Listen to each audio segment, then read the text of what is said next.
Essa matéria aqui do Brasil de Fato é uma matéria que vai contextualizar essa notícia que muita gente não está sabendo, ou demorou para ficar sabendo, que é o fato de que a cidade de Maceió está afundando e que 5 bairros já foram afetados pela atividade da Braskem. A Braskem é uma empresa petroquímica que é composta por várias outras empresas que têm sociedade, que têm participação dentro dela, esse é um dado importante, e que realiza essas atividades de extração. Então, ó, o que é o colapso catastrófico e o que pode ocorrer em Maceió por conta da mineração da Braskem. Desde 18, 5 bairros da capital alagoana estão afundando devido à atividade da empresa. Aqui fala, desde 2018, a população da capital vem vivendo momentos de terror. Segundo o relato de moradores, por conta das consequências da atividade de mineração da Braskem em bairros da capital alagoana a cada ano, aumenta o número de bairros e famílias diretamente impactadas. Cerca de 60 mil pessoas. Enquanto famílias realizam protestos na cidade, representantes da Braskem estão em Dubai participando da COP28, Conferência Internacional da ONU sobre as Mudanças Climáticas. A empresa foi ao encontro para divulgar ações ambientais realizadas pelo grupo. A petroquímica está no pavilhão brasileiro ao lado de Vale, Petrobras e Singenta, né? Só ali o quarteto fantástico da exploração capitalista. Em conversa com o Brasil de Fato, o professor titular da UFRN, Aderson Nascimento, afirmou que pode ocorrer um colapso catastrófico na região, com a abertura de uma cratera de vários metros de profundidade. Em alguns casos pode ter o colapso catastrófico, que é cair tudo de uma vez, colapsar algumas dezenas de metros. Não podemos saber se é o caso de lá, mas o aviso da Defesa Civil não conta disso. E a literatura diz o mesmo. Afirmou Nascimento, especialista em sismicidade antropogênica, que estuda justamente eventos geológicos não naturais. 1.200 colapsos. O problema começou em 2018, quando começaram a ser sentidos os efeitos da extração de salgema, que pode ser usado em cozinha e para a produção de produtos como plástico do tipo PVC e soda cáustica. Salgema é um tipo de minério que tem dentro da terra e que geralmente está a mais ou menos, no caso de Alagoas, está a mais ou menos 100 metros de profundidade do chão. 5 bairros da capital tiveram afundamento de solo devido à extração do mineral, que é formado no subsolo, não, errei, a cerca de 1.000 metros da superfície. Então ele está a 1 quilômetro de distância. Apesar de não ter havido morte direta, cerca de 60 mil pessoas tiveram de ser removidas de suas casas devido aos riscos de desabamento. Muitas construções foram demolidas. Todos apontam que o caso é a maior tragédia socioambiental em zona urbana do mundo. 1 quilômetro de profundidade. Vai seguindo, vai seguindo. Nesta sexta, o coordenador da Defesa Civil de Alagoas, Coronel Moisés, afirmou que não há risco de um possível colapso na mina 18, afetar os municípios de Pilar, Coqueiro Seco e Santa Luzia do Norte, vizinhos do local atingido. Porque tem uma parte que está afetando na zona metropolitana da capital e uma parte que está afetando a capital, Maceió mesmo. O professor Nascimento explica que está acontecendo uma expansão de cavernas de sal formadas quilômetros abaixo da terra, tudo devido à atividade da Braskem na região. E o que acontece? O método de extração da Braskem, da salgema, é basicamente, ela, ao invés de ela fazer uma perfuração, e a salgema ela tá ali solidificada, né? Ela é uma pedra, ela tá ali no solo. Então o que eles fazem? Eles fazem um processo de perfuração do solo, e aí eles colocam, não sei se eles esquentam, não sei como é que é, eles botam, acho que eles colocam com água em temperaturas muito altas, para poder derreter aquele minério. E aí, quando ele vai ser puxado para cima pelo processo de extração, ele é puxado liquefeito, né? Ele é puxado em formato líquido. E aí o que acontece é que esse formato líquido que está puxando a salgema para cima está criando um grande vácuo. Está criando um grande vácuo embaixo da terra. Ele fala aqui? Tá aqui, ó. Você insere água quente para diluir o sal e fica embaixo uma caverna cheia de sal hipersalino, ou seja, muito concentrada. Como o sal tem uma solubilidade máxima na água, essa caverna para de crescer. Mas se tiver entrada de água na terra por algum problema, alguma falha, aí acontece um crescimento não controlado dessas minas, que é justamente o que está acontecendo. Porque antes a região do lago e do rio, né, desse local, em que tem as minas de salgema, conseguia, quando não tinha essa atividade, conter a água das chuvas e o volume de água para que não houvesse essa desestruturação. Mas como essas cavernas estão sendo formadas, o que está acontecendo é que a água que está entrando, ela está começando a deixar o terreno cada vez mais barro. E aí o terreno, ele já é um terreno que eles chamam de terreno de área hídrica, né? Que não é um terreno que é pedra-pedra, é um terreno que basicamente você está construindo em cima de um terreno que não é tão sólido. E aí, essas cavernas, que elas vão ficando cada vez mais amolecidas, cada vez mais desestruturadas assim, ela vai ficando com o peso de tudo que tá em cima. E aí o bagulho vai afundando. O bagulho vai afundando. Aí é que ele continua. Quando isso acontece lá embaixo, é como se você tivesse um queijo suíço e ele começa a ceder de baixo para cima. Aí o bagulho vai afundando. A escavação pela exploração da rede de sal de gema pela Braskem, na capital alagoana, durou cerca de 40 anos. Ela começou, inclusive, na época da ditadura empresarial militar. Foi uma iniciativa de poder explorar essa região e que, na época, foi negada. Ela foi contrariada pelo diretor do Instituto do Meio Ambiente, que havia sido criado recentemente. Um professor de geologia. O cara falou, ó, Braskem, Brasil, ó, não dá não, hein? Não dá não. O governador de Alagoas, que foi o governador nomeado pelo regime militar, pela ditadura empresarial militar, de 71 a 75, ignorou e mandou começar a operação. Claro, né? Porque a gente se precisa sempre lembrar que essas empresas que fazem a natureza, os trabalhadores, a vida das pessoas de gato e sapato, conseguem fazer isso porque tem lobby dentro do Congresso. Porque tem balcão de negócio que garante o cumprimento dos interesses desses grupos. Porque eles estão lá pagando campanha, financiando projeto, financiando um monte de coisa.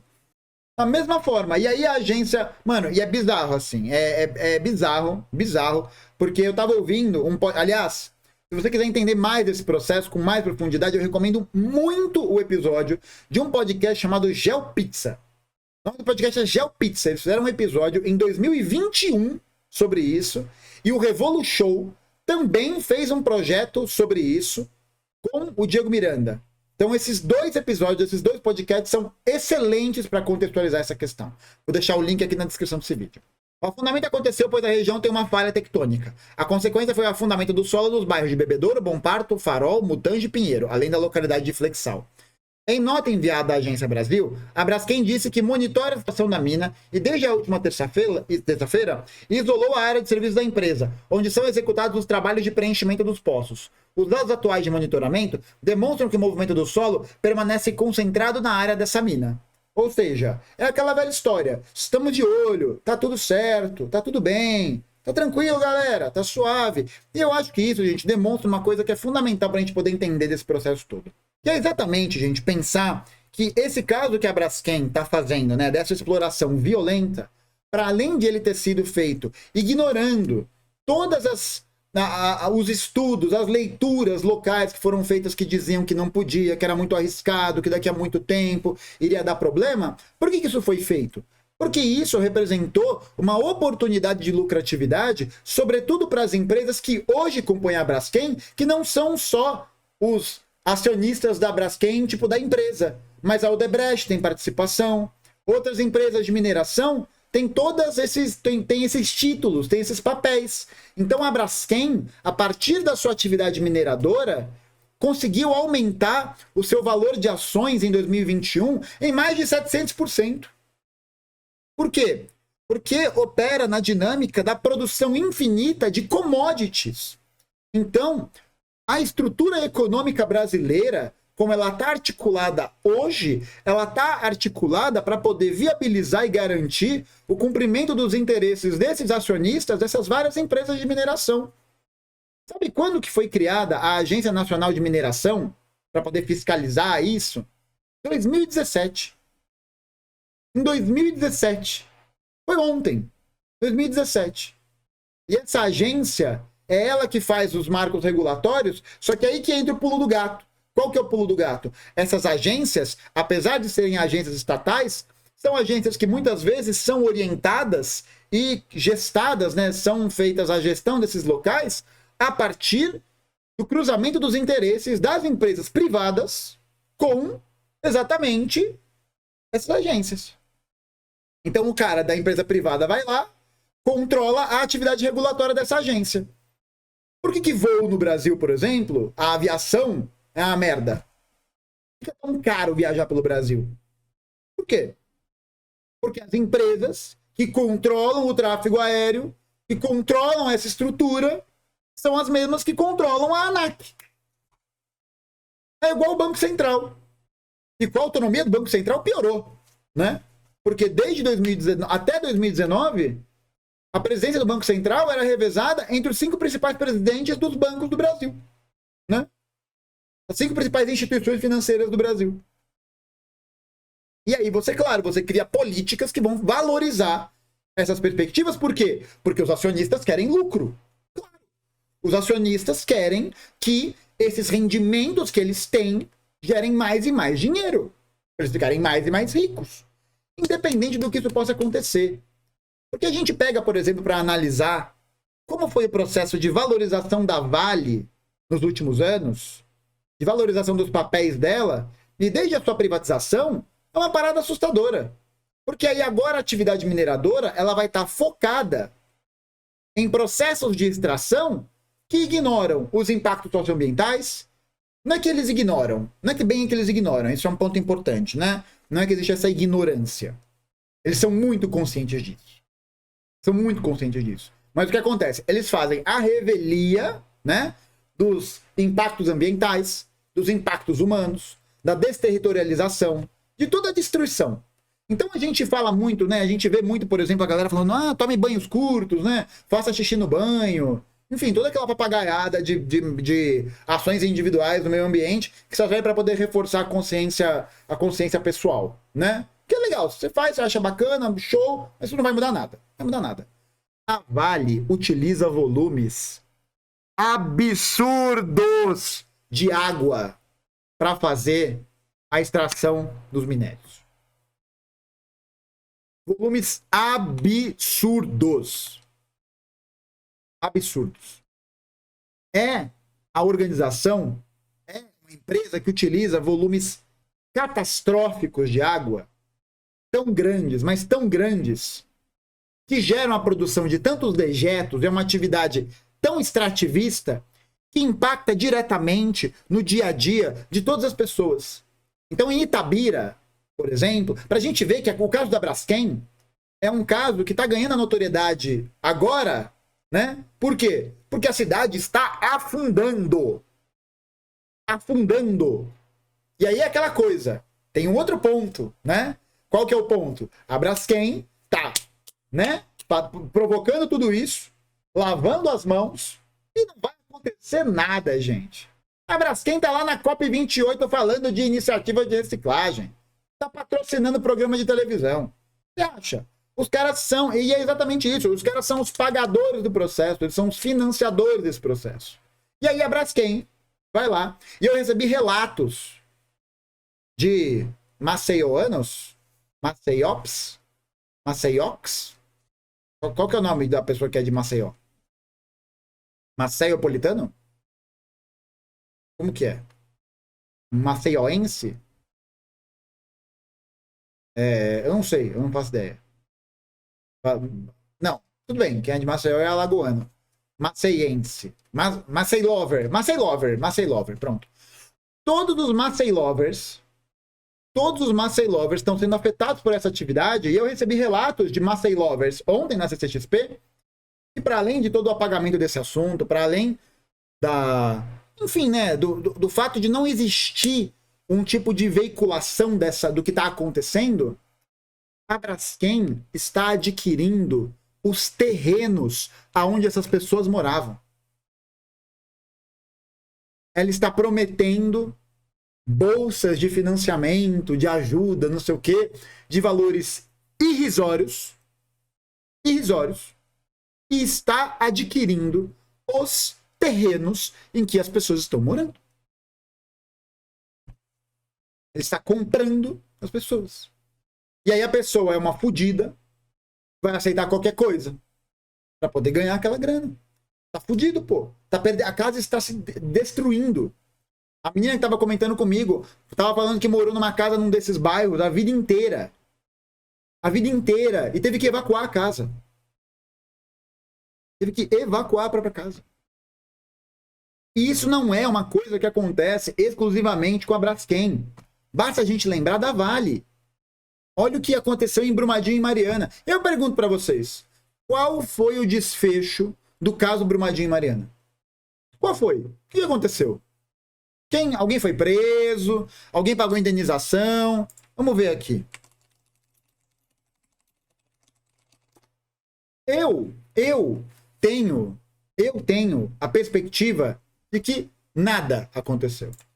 Achei uma outra matéria do Brasil de Fato. Vou mostrar aqui para vocês. Ó, Novembro de 2022.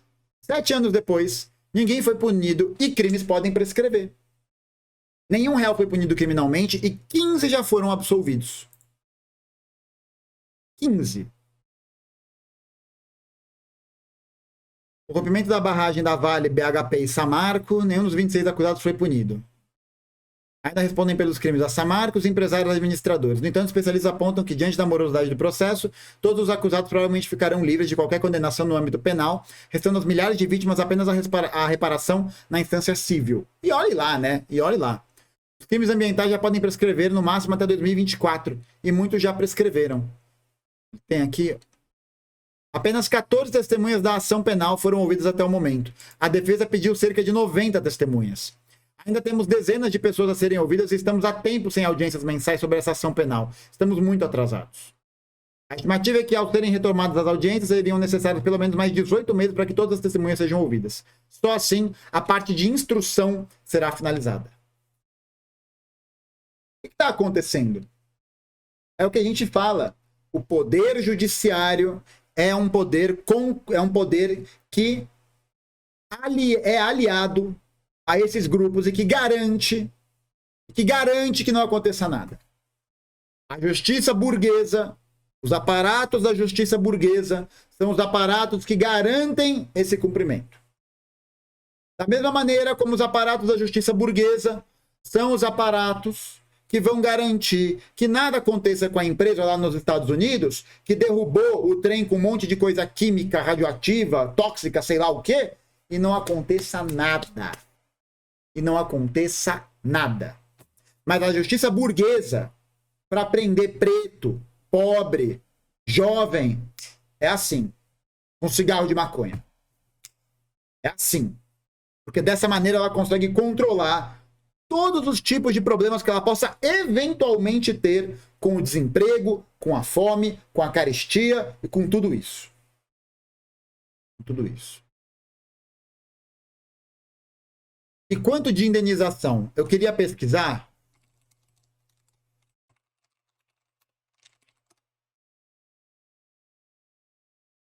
O quanto que deu de indenização? Ministério Público do Espírito Santo, instituições de Minas Gerais querem que empresas paguem 100 bilhões de indenização por dano coletivo. 100 bilhões. 100 bilhões. Ó. Quanto foi o lucro da Vale em 2022? Onde que veio esse negócio aqui? Mano, isso aqui é só... Nossa. Isso aqui é só em junho, velho. Meu Deus do céu. O lucro da Vale em 2022 é o terceiro maior da história entre empresas listadas na Bolsa de Valores. Só em 2022, a Vale fez 95 bilhões de reais.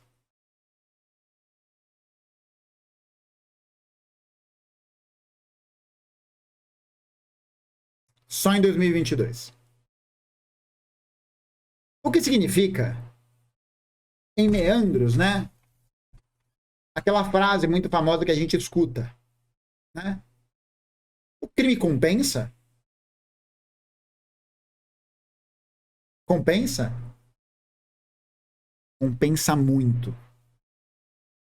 Compensa muito. Compensa demais. Demais. A Braskem teve um lucro líquido no terceiro trimestre de 2021 muito maior não, foi metade, só no segundo trimestre de 2021, foi metade dos valores estimados que causaram de dano nas famílias em Alagoas. No segundo trimestre de 2021, a Braskem lucrou 7 bilhões de reais. O valor de danos causados, estimativa é de 12 bilhões. Então, o que acontece, e é importante a gente entender isso, que esses casos não são casos isolados. E não é à toa que são casos que são colocados para debaixo do tapete, que a gente esquece. Por quê? Porque aí a impunidade fica por ela mesma. Os crimes que os capitalistas cometem em nome do lucro, em nome da alegria dos acionistas, Tá aí, impune, absolutamente impune. Igual na crise de 2008. As centenas, as milhões de famílias que perderam suas casas, perderam seus empregos, perderam sua estabilidade. Quem daqueles figurões do mercado financeiro foi preso? Por especulação, por mentir, por fazer fraude fiscal. Quem? Quem que foi preso? Ninguém. Ninguém. E aí, por quê? Por quê? Porque o processo da justiça burguesa vai atravancar isso. Porque eles trabalham para essas pessoas. Existe isso, gente. É muito importante a gente não se iludir com todas as dinâmicas de institucionalidade, porque senão é capaz de a gente achar que uma ação que existe por uma empresa de fazer um negócio desse seja algo que em algum momento não compense financeiramente para ela. E aí você tem uma cidade como Itabira, né, que eu ia falar ali atrás. Itabira é uma cidade em que a atividade de mineração faz com que a cidade respire minério de ferro. E respire minério de ferro. E eu não estou sendo... Gente, eu não estou sendo metafórico. Agora não sei. Vocês estão vendo... Atenção. Atenção. Vocês estão vendo isso aqui? O que é isso? Você que está vendo o vídeo, comenta aqui. O que é isso aqui? O que é isso aqui? O que é isso? Uma pedra. Uma pedra, certo? Eu trouxe essa pedra de Itabira quando eu fui lá visitar com os camaradas. Essa aqui é a parte da pedra que estava virada para o chão, né?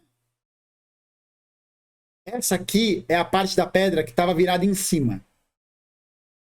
Agora eu te pergunto, por que aqui é terra, né? E ainda tem, né? Ainda tem. E aqui é cromada. Por quê?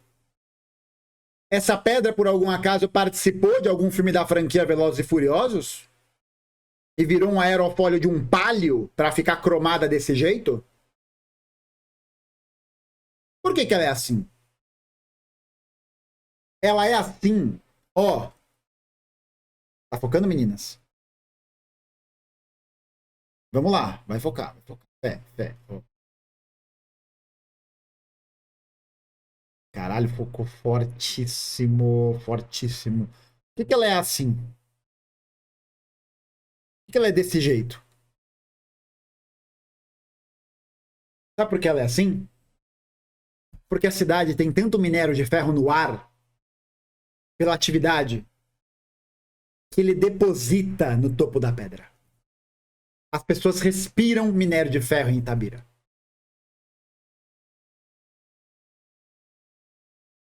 Eles literalmente, o monte que o Carlos Drummond de Andrade fala, que ele ia na infância para ver, para ficar lá em cima observando, o monte foi explodido para poder explorar minério de ferro.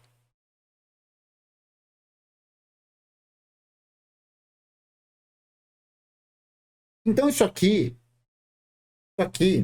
é a representação, é uma representação iconográfica, materializada da exploração capitalista que a gente vive no Brasil. E histórias como essas, de Brumadinho, de Mariana, de Maceió, do agronegócio, da exploração de minério contra os indígenas do norte do Brasil, que afetam as suas vidas, seus modos de vida, são histórias que são feitas para a gente esquecer.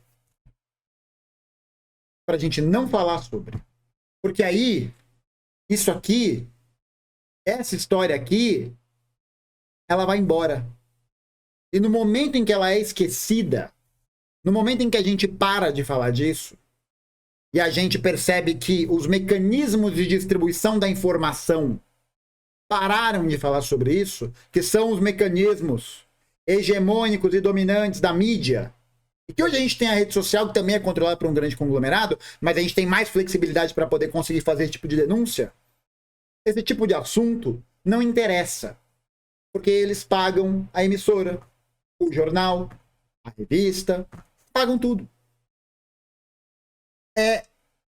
vê que a forma como a memória está sendo construída para transformar isso aqui... Não vou conseguir focar. A memória que está sendo construída para transformar essa estrutura em uma estrutura de normalidade é justamente uma luta pela memória. Porque é a partir dessa não lembrança que a gente não se dá conta disso. E aí eles vencem duas vezes. Eles vencem porque passaram a boiada, passaram o trator e continuam passando o trator, né? Que a gente pode até se perguntar qual que é a posição que o Brasil está assumindo hoje nessa coalizão dos BRICS, nesse refortalecimento do bloco. Qual que é a posição econômica que o Brasil está tirando disso? Porque a Braskem, a Vale, a Samarco, a Odebrecht, todos eles estão, ó, lucrando pra caralho, velho. Lucrando muito. Mantendo a estrutura desindustrializada brasileira e que é especializada na exportação desses commodities e que ganham a partir da valorização desses commodities no centro de negociações das bolsas de valores. Qual que é o papel do Brasil nessa relação? Porque vai ser meio foda, né? Fazer parceria com os países, desenvolver, blá, blá, blá. E qual que é a nossa formação? Qual que vai ser o nosso papel? Extrair minério de ferro? Vender açúcar? Entendeu? O quê? Vender soja? Esse vai ser o papel? Olha, para a gente poder falar, né, de contra-hegemonia, de uma luta pela memória, de uma luta por essas coisas refinadas e que dizem respeito às coisas brutas e materiais, é preciso que a gente entenda que essas relações, o que está acontecendo com a Braskem, o que aconteceu com a Vale, o que vai acontecer com várias empresas, o que aconteceu com a... Acho que foi com a Volkswagen, que fez um dos carros deles também, tinha uma falha geral. Os carros da Volkswagen tinham uma falha geral no cinto de segurança. Para eles era mais lucrativo lidar com processos de indenizações do que fazer um recall dos modelos para poder trocar o cinto. Para esses grupos, a morte pode ser lucrativa. Depende do quanto isso vai render. E aí, isso aqui, a Braskem está explorando aquela região de Maceió há mais de 40 anos. E a questão é que é tanta exploração, é tanta dinâmica que sustenta e intensifica esse processo, que muitos dos acionistas, dos empresários que ganharam dinheiro e não sei o que essa porra, nem estão vivos mais. Nem estão vivos.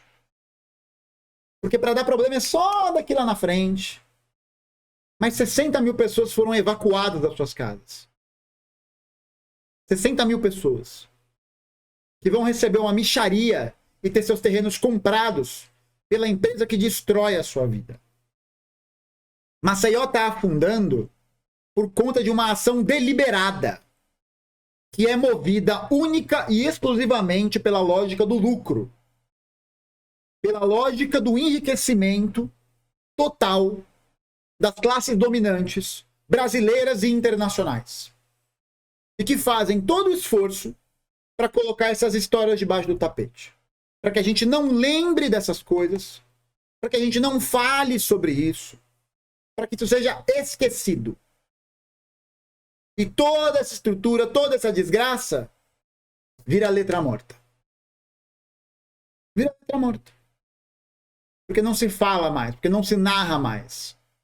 E porque a gente está no momento que precisa imprimir combatividade e exposição desses temas.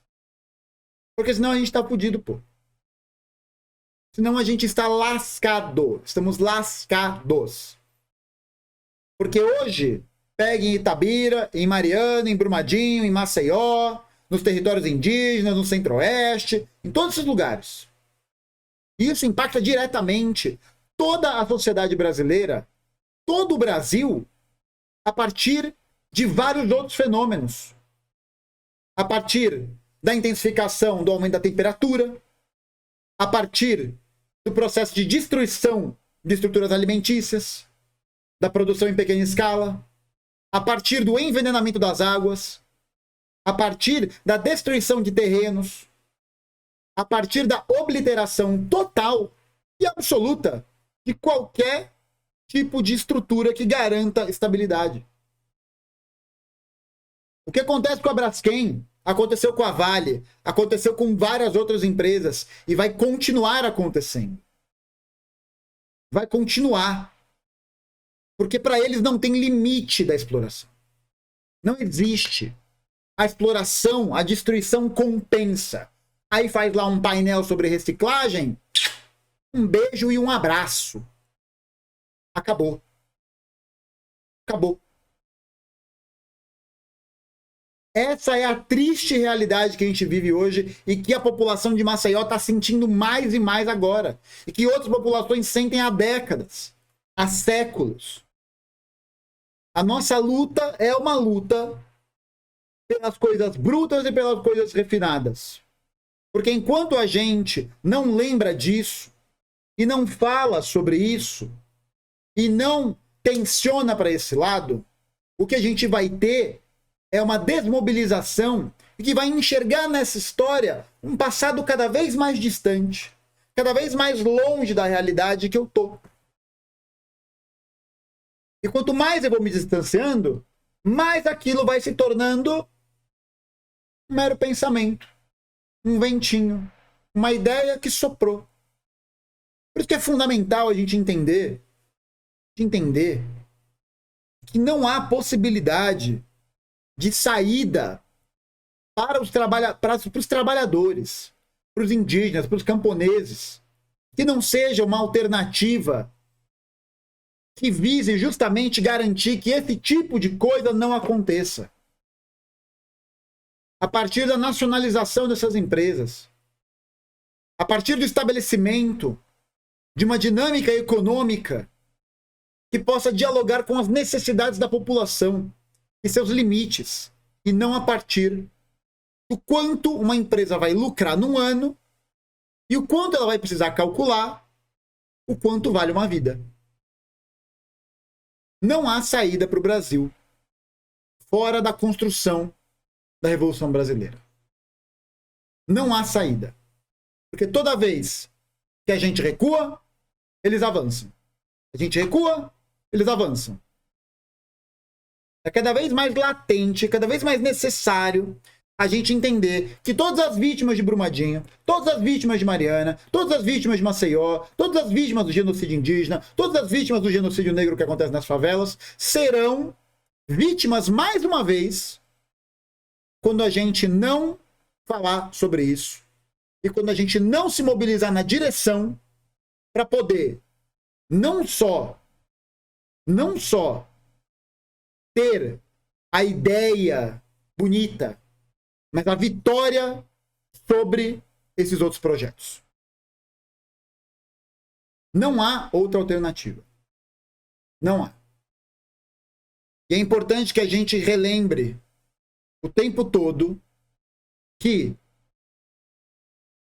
enquanto a gente não fizer esse processo e se atualizar sobre isso e se organizar para poder conseguir constituir corpo político para combater esse processo, porque afinal de contas, a gente tem uma coisa do nosso lado, a nossa capacidade de mobilização, nossa capacidade de conseguir publicizar esses debates, conscientizar as pessoas, avançar com a consciência de classe. Avançar com a consciência e com a compreensão de que isso é absolutamente necessário.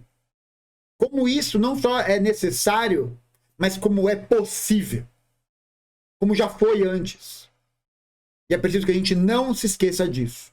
Assim como a gente não pode esquecer desse tipo de coisa que permeia a nossa imaginação, permeia a nossa memória e nos faz e desfere o golpe final, que é o golpe do perigo do esquecimento. Porque enquanto a gente esquecer, o nosso inimigo não vai cessar de vencer. E ele não tem parado de vencer. É absurdo, velho. Absurdo. Não tem como, velho. Não tem como. Mano, ir pra Itabira Foi uma experiência que foi. Você olha para os caminhões da Vale, você olha para a mina, você fala, caralho. Só isso. Caralho. Bizarro, velho. A pedra cromada, velho. E para quem for para essa região, vai estar lá. Caminho todo prateado. Teria como usar as bases organizadas em Maceió, se houver para organizar a população afetada e não afetada a realizar protestos, mas que sejam bloqueados a sede de todas as unidades e impedir o funcionamento até que haja. Não. Nesse estágio que as coisas estão, quais forças da esquerda estão mobilizadas para isso? Qual que é a movimentação dos grandes grupos hegemônicos da esquerda agora? O que está acontecendo? Nada, velho. Nada.